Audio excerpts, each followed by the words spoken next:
नमस्कार दोस्तों, आज हम भगवान श्री कृष्ण द्वारा बताई गई कई बातों के बारे में जानेंगे।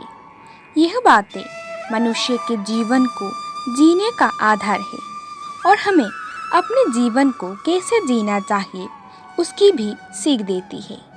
तो आइए जानते हैं भगवान श्री कृष्ण द्वारा बताई गई उन बातों के बारे में। केवल ज्ञान ही एक ऐसा अक्षय तत्व है जो कहीं भी, किसी भी अवस्था में और किसी भी काल में मनुष्य का साथ नहीं छोड़ता। धरती पर जिस प्रकार मौसम में बदलाव आता है, उसी प्रकार जीवन में भी सुख दुख आता रहता है। युद्ध हो या जीवन, सफलता केवल 3 शस्त्रों से प्राप्त होती है: धर्म, धैर्य और साहस। मित्र गरीब है या अमीर, यह मायने नहीं रखता, बल्कि वो आपके बुरे समय में आपका साथ कितना देता है यह मायने रखता है। धर्म चाहे जो भी हो, इंसान अच्छे बनो, हिसाब हमारे कर्म का होगा, धर्म का नहीं। किसी दूसरे के जीवन के साथ पूर्ण रूप से जीने से अच्छा कि हम अपने समय के भाग्य के अनुसार अपूर्ण जिए। खुशी के लिए काम करेंगे तो खुशी नहीं मिलेगी, लेकिन खुश होकर काम करेंगे तो खुशी ज़रूर मिलेगी। जब आप दूसरों के लिए अच्छा चाहते हैं तो वही अच्छी चीज़ आपके जीवन में वापस आती है। यही प्रकृति का नियम है।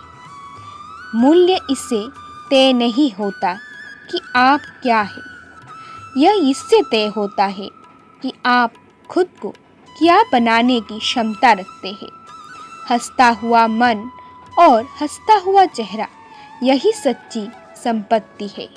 मनुष्य हमेशा अपने भाग्य को कोसता है, यह जानते हुए भी भाग्य से भी ऊंचा उसका कर्म है जो उसके स्वयं हाथों में है। कमियां भले ही हजारों है तुम में, लेकिन खुद पर विश्वास रखो कि तुम सबसे बेहतर करने का हुनर रखते हो। जितना इंतज़ार वो आपसे करवा रहा है, समय आने पर वो इतना देगा कि आप संभाल नहीं पाओगे।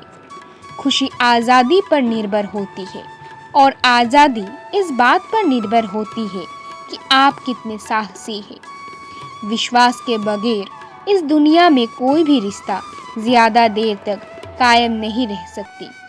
यदि किसी भूल के कारण कल का दिन दुख में बीता तो उसे याद कर आज का दिन व्यर्थ ना करें। सफलता खुशी की चाबी नहीं है, खुशी सफलता की चाबी है। आप जो कर रहे हैं उससे अगर आप प्यार करते हो तो आप जरूर सफल होंगे।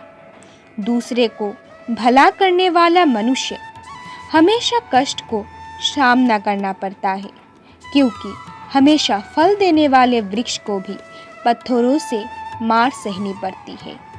सत्य से कमाया धन हर प्रकार से सुख देता है, छल कपट से कमाया हुआ धन दुख ही देता है। चुप रहने से बड़ा कोई जवाब नहीं और माफ़ कर देने से बड़ा कोई सज़ा नहीं होती। जब मेहनत करने के बाद भी सपने पूरे नहीं होते तो रास्ता बदलिए, सिद्धांत नहीं, क्योंकि पेड़ भी हमेशा पत्ते बदलते हैं, जड़ नहीं। किसी की संगत से आपके विचार शुद्ध होने लगे तो समझ लेना वो कोई साधारण व्यक्ति नहीं है। एक समझदार व्यक्ति वो ही है जो दूसरों को देखकर उसकी विशेषता से सीखता है, उससे तुलना और ईर्ष्या नहीं करता। संबंध बड़ी बड़ी बातें करने से नहीं, छोटे छोटे भाव को समझने से गहरे होते हैं। यदि सब कुछ खोकर भी आप में कुछ करने की हिम्मत बाकी है तो समझ लीजिए आपने कुछ खोया ही नहीं। अज्ञानी व्यक्ति स्वयं के लाभ के लिए कार्य करता है, जबकि बुद्धिमान लोग विश्व के कल्याण के लिए कार्य करते हैं।